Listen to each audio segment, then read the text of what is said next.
ನಮಸ್ಕಾರ ಆತ್ಮೀಯರೇ, media house ಕನ್ನಡಗೆ ಸ್ವಾಗತ. ಬಿಗ್ ಬಾಸ್ ಸೀಸನ್ 12 ಮುಗಿದ್ರು ಅದರ ಕ್ರೇಜ್ ಇನ್ನೂ ಕಮ್ಮಿ ಆಗಿಲ್ಲ. ಬಿಗ್ ಬಾಸ್ ನ ಸ್ಪರ್ಧಿಗಳು ಎಲ್ಲೇ ಕಂಡ್ರು ಮುಗಿಬೀಳ್ತಾ ಇದ್ದಾರೆ. ಯಾವ ಸೂಪರ್ ಸ್ಟಾರ್ಗೂ ಸಿಗದಂತಹ ಫ್ಯಾನ್ಸ್ ಕ್ರೇಜ್ ಇವರಿಗೆ ಸಿಗ್ತಾ ಇದೆ. ಬಿಗ್ ಬಾಸ್ ಸ್ಪರ್ಧಿಗಳು ಹೋಗೋ ಕಡೆ ಪೊಲೀಸರು ಸೆಕ್ಯೂರಿಟಿ ಕೊಡಬೇಕಾದ ಅನಿವಾರ್ಯತೆ ಶುರುವಾಗಿದೆ. ಯಾಕಂದ್ರೆ ಆ ಮಟ್ಟಿಗೆ ಜನ ಸೇರ್ತಾ ಇದ್ದಾರೆ. ತಮ್ಮ ನೆಚ್ಚಿನ ಸ್ಪರ್ಧಿಯನ್ನ ನೋಡಬೇಕು, ಅವ್ರ ಜೊತೆ ಒಂದು ಫೋಟೋ ತೆಗೆಸ್ಕೊಳ್ಬೇಕು ಅಂತ ಎಲ್ಲ ಕಡೆಯಿಂದ ಮುಗಿ ಬೀಳ್ತಾ ಇದ್ದಾರೆ. ಹೀಗಾಗಿ ಬಿಗ್ ಬಾಸ್ ಸ್ಪರ್ಧಿಗಳಿಗೆ ಜನರಿಂದ ತಪ್ಪಿಸಿಕೊಂಡು ಓಡಾಡೋದೇ ದೊಡ್ಡ ಕಷ್ಟವಾಗಿದೆ. ಈ ವಿಷಯದಲ್ಲಿ ಹಲವರು ಕೊಂಕು ಮಾತನಾಡಬಹುದು. ಇವರು ಈ ಮಟ್ಟಿಗೆ ಬೆಳೆದಿದ್ದೇ ಜನರ ಪ್ರೀತಿಯಿಂದ, ಆದ್ರೂ ಅವರಿಂದ ದೂರ ಇರೋದಿಕ್ಕೆ ನೋಡ್ತಾರೆ. ಇದು ದೊಡ್ಡಸ್ತಿಕೆ ಆಗ್ಲಿಲ್ವಾ ಅಂತ. ಆದ್ರೆ ರಿಯಾಲಿಟಿನೇ ಬೇರೆ ಇದೆ. ಜನರಿಗೆ ಈಗಿರೋ ಕ್ರೇಜ್ ಬೇರೆ ಲೆವೆಲ್. ಹಾಗೆಲ್ಲ ಎಲ್ಲೆಂದ್ರಲ್ಲಿ ಕಾಣಿಸಿಕೊಂಡ್ರೆ ಸಾವಿರಾರು ಮಂದಿ ಒಮ್ಮೆಗೆ ನುಗ್ತಾರೆ. ಆಮೇಲೆ ಯಾವ ಅನಾಹುತ ಆದ್ರೂ ಹೇಳೋದಿಕ್ಕಾಗಲ್ಲ. ಇದು ದೌಲತ್ತು ಅಲ್ಲ, ಸುರಕ್ಷತಾ ಕ್ರಮ ಅಷ್ಟೇ. ಹೀಗಾಗಿಯೇ ಬಿಗ್ ಬಾಸ್ ವಿನ್ನರ್ ಗಿಲ್ಲಿ ಎಲ್ಲರ ಕೈಯಿಂದ ತಪ್ಪಿಸಿಕೊಂಡು ಓಡಾಡಬೇಕಾದ ಪರಿಸ್ಥಿತಿ ಇದೆ. ಮೊನ್ನೆ ಶರವಣ ಅವರ ಸಾಯಿ ಗೋಲ್ಡ್ ಬಂಗಾರದ ಅಂಗಡಿ ಓಪನ್ ಕಾರ್ಯಕ್ರಮ ಇತ್ತು. ಅದಕ್ಕೆ ಗಿಲ್ಲಿ ಸೇರಿದಂತೆ ಬಹುತೇಕ ಬಿಗ್ ಬಾಸ್ ಸ್ಪರ್ಧಿಗಳು ಹೋಗಿದ್ರು.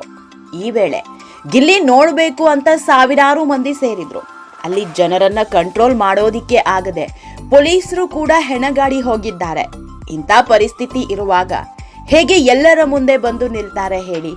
ಸದ್ಯಕ್ಕೆ ಗಿಲ್ಲಿ ಪಾಲಿಗೆ ರಾಜಯೋಗ ಬಂದಿದೆ. 10 ವರ್ಷದಿಂದ ಸಿನಿಮಾ ಇಂಡಸ್ಟ್ರಿಯಲ್ಲಿ ಇದ್ದು 10 ಸಿನಿಮಾ ಮಾಡಿದ್ರು ಈ ಕ್ರೇಜ್ ಹಲವರಿಗೆ ಸಿಕ್ಕಿಲ್ಲ. ಆದ್ರೆ ಒಂದೇ ಒಂದು ಬಿಗ್ ಬಾಸ್ ಕಾರ್ಯಕ್ರಮ ಗಿಲ್ಲಿಯನ್ನ ಈ ಮಟ್ಟದಲ್ಲಿ ತೆಗೆದುಕೊಂಡು ಹೋಗಿ ನಿಲ್ಲಿಸಿದೆ. ಹೀಗಾಗಿಯೇ ಕಿಚ್ಚ ಸುದೀಪ್ ಒಂದಿಷ್ಟು ಎಚ್ಚರಿಕೆಯ ಪಾಠ ಮಾಡಿ ಕಳಿಸಿದ್ದಾರೆ. ಜೊತೆಗೆ ಕೈ ತುಂಬಾ ಕಾಸು ಕೊಟ್ಟು ಕಳಿಸಿದ್ದಾರೆ.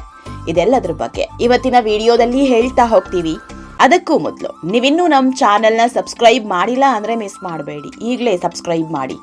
ಈ ವಿಡಿಯೋನ ಕೊನೆವರೆಗೂ ನೋಡಿ, ನಿಮ್ಮ ಅನಿಸಿಕೆಗಳನ್ನ ಕಾಮೆಂಟ್ ಮಾಡಿ. ಆತ್ಮೀಯರೇ, ಗಿಲ್ಲಿ ಪಾಲಿಗೆ ಸದ್ಯಕ್ಕೆ ಗಾಡ್ ಫಾದರ್ ಅಂದ್ರೆ ಅದು ಕಿಚ್ಚ ಸುದೀಪ್. ಬಿಗ್ ಬಾಸ್ಗೆ ಬಂದ ಬಹುತೇಕರು ಹೇಳೋ ಮಾತಿದು. ಯಾಕಂದ್ರೆ ಸುದೀಪ್ ಬಿಗ್ ಬಾಸ್ಗೆ ಬರೋ ಪ್ರತಿ ಸ್ಪರ್ಧಿಯನ್ನ ತಮ್ಮ ಹುಡುಗ್ರೆ ಅಂತ ನೋಡ್ತಾರೆ. ಇವರು ನಮ್ಮ ಬಳಗದವರು ಅಂತ ಪ್ರೀತಿಸ್ತಾರೆ. ಈಗ ಗಿಲ್ಲಿ ವಿಷಯದಲ್ಲೂ ಇದೇ ಆಗಿದೆ. ಗಿಲ್ಲಿ ಬಗ್ಗೆ ಕಿಚ್ಚ ಸುದೀಪ್ಗೆ ವಿಶೇಷ ಪ್ರೀತಿ, ವಿಶೇಷ ಒಲವು. ಹೀಗಾಗಿ ಮನೆ ಕರೆಸಿಕೊಂಡು ಎಚ್ಚರಿಕೆಯ ಪಾಠ ಮಾಡಿರೋದು. ಕಿಚ್ಚ ಸುದೀಪ್ ಈ ಬಾರಿಯ ಬಿಗ್ ಬಾಸ್ ವೇದಿಕೆ ಮೇಲೆ ಒಂದು ಮಾತು ಕೊಟ್ಟಿದ್ರು. ಗಿಲ್ಲಿಗೆ ನನ್ನ ವೈಯಕ್ತಿಕವಾಗಿ 10 ಲಕ್ಷ ಹಣ ಕೊಡ್ತೀನಿ ಅಂತ. ಈ ರೀತಿ ದಾನ ಧರ್ಮದಲ್ಲಿ ಸುದೀಪ್ ಅವರದ್ದು ಎತ್ತಿದ ಕೈ. ಯಾರು ಏನೇ ಹೇಳಿದ್ರು ಇಲ್ಲ ಅನ್ನೋ ವ್ಯಕ್ತಿತ್ವ ಇವರದ್ದಲ್ಲ. ಈ ಹಿಂದೆಯೂ ಹಲವಾರು ಬಾರಿ ಹಲವು ಸ್ಪರ್ಧಿಗಳಿಗೆ ತಮ್ಮ ವೈಯಕ್ತಿಕ ಹಣ ಕೊಟ್ಟಿದ್ದಿದೆ. ಈಗ ಗಿಲ್ಲಿಗೂ ಇದೇ ಕೆಲಸ ಮಾಡಿದ್ದಾರೆ. ಬಿಗ್ ಬಾಸ್ ವೇದಿಕೆಯಲ್ಲಿ 10 ಲಕ್ಷ ಕೊಡ್ತೀನಿ ಅಂತ ಘೋಷಿಸಿದಂತೆ ಈಗ 10 ಲಕ್ಷ ಹಣ ಕೊಟ್ಟು ಕಳಿಸಿದ್ದಾರೆ. ನಿನ್ನೆ ಗಿಲ್ಲಿ ಅವರನ್ನ ತಮ್ಮ ಮನೆಗೆ ಕರೆಸ್ಕೊಂಡಿದ್ದ ಕಿಚ್ಚ ಸುದೀಪ್ ತಾವು ಹೇಳಿದಂತೆ 10 ಲಕ್ಷ ಮೌಲ್ಯದ ಚೆಕ್ ನೀಡಿದ್ದಾರೆ. ಇದರ ಜೊತೆಗೆ ಒಂದಿಷ್ಟು ಬುದ್ಧಿ ಮಾತನ್ನು ಹೇಳಿದ್ದಾರೆ. ಯಾಕಂದ್ರೆ ಗಿಲ್ಲಿಗೆ ಈಗಿರೋ ಕ್ರೇಜೇ ಬೇರೆ ಲೆವೆಲ್. ಗಿಲ್ಲಿ ಹೋದಲ್ಲೆಲ್ಲ ಜನ ಮುತ್ತಿಕ್ತಿದ್ದಾರೆ. ದೊಡ್ಡ ದೊಡ್ಡ ಸೆಲೆಬ್ರಿಟಿಗಳೇ ಇವರ ಮುಂದೆ ಇಲ್ವೇನೋ ಅನ್ನೋ ರೇಂಜ್ಗೆ ಫ್ಯಾನ್ಸ್ ಕ್ರಿಯೇಟ್ ಆಗಿದ್ದಾರೆ. ಹೀಗಾಗಿ ಕಿಚ್ಚ ಸುದೀಪ್ ಬುದ್ಧಿ ಮಾತು ಹೇಳಿರೋದು. ಇದು ಯಾವುದನ್ನು ನಿನ್ ತಲೆಗೆ ಹಾಕೋಬೇಡ, ಇದೆಲ್ಲ ಒಳ್ಳೆಯದೇ. ಇಂಥ ಅದೃಷ್ಟ ಎಲ್ರಿಗೂ ಸಿಗಲ್ಲ.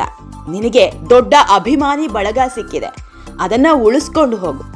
ಆದ್ರೆ ಯಾವತ್ತಿಗೂ ಇದನ್ನ ತಲೆಗೆ ಹಾಕೊಳ್ಳೋದಿಕ್ಕೆ ಹೋಗಬೇಡ. ಸೆಲೆಬ್ರಿಟಿ ಅನ್ನೋ ಗುಂಗಿಗೆ ಬಿದ್ರೆ ಬದುಕು ಹಾಳಾಗುತ್ತೆ. ನೀನು ಬೆಳೆಯೋದು ಇನ್ನೂ ತುಂಬಾ ಇದೆ. ಹೀಗಾಗಿ ಇದ್ಯಾವುದರ ಬಗ್ಗೆಯೂ ತಲೆ ಕೆಡಿಸಿಕೊಳ್ಬೇಡ. ಮೊದಲು ಹೇಗಿದೆಯೋ ಹಾಗೆ ಇದ್ದು ಬಿಡುವಂದಿದ್ದಾರೆ. ಸುದೀಪ್ ಹೇಳಿದ ಈ ಮಾತು 100ಕ್ಕೆ 100 ಸತ್ಯ.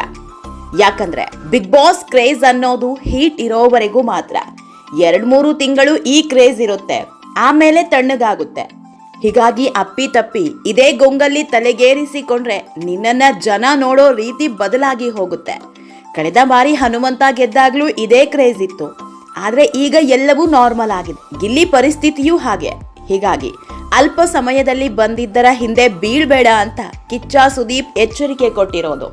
ಆತ್ಮೀಯರೇ, ಈ ವಿಡಿಯೋ ನಿಮಗೆ ಇಷ್ಟವಾದಲ್ಲಿ ಲೈಕ್ ಮಾಡಿ, ಶೇರ್ ಮಾಡಿ, ಕಾಮೆಂಟ್ ಮಾಡಿ. ಇನ್ನೂ ನಮ್ಮ ಚಾನೆಲ್ನ ಸಬ್ಸ್ಕ್ರೈಬ್ ಮಾಡಿಲ್ಲ ಅಂದ್ರೆ ಮಿಸ್ ಮಾಡಬೇಡಿ, ಈಗಲೇ ಸಬ್ಸ್ಕ್ರೈಬ್ ಮಾಡಿ.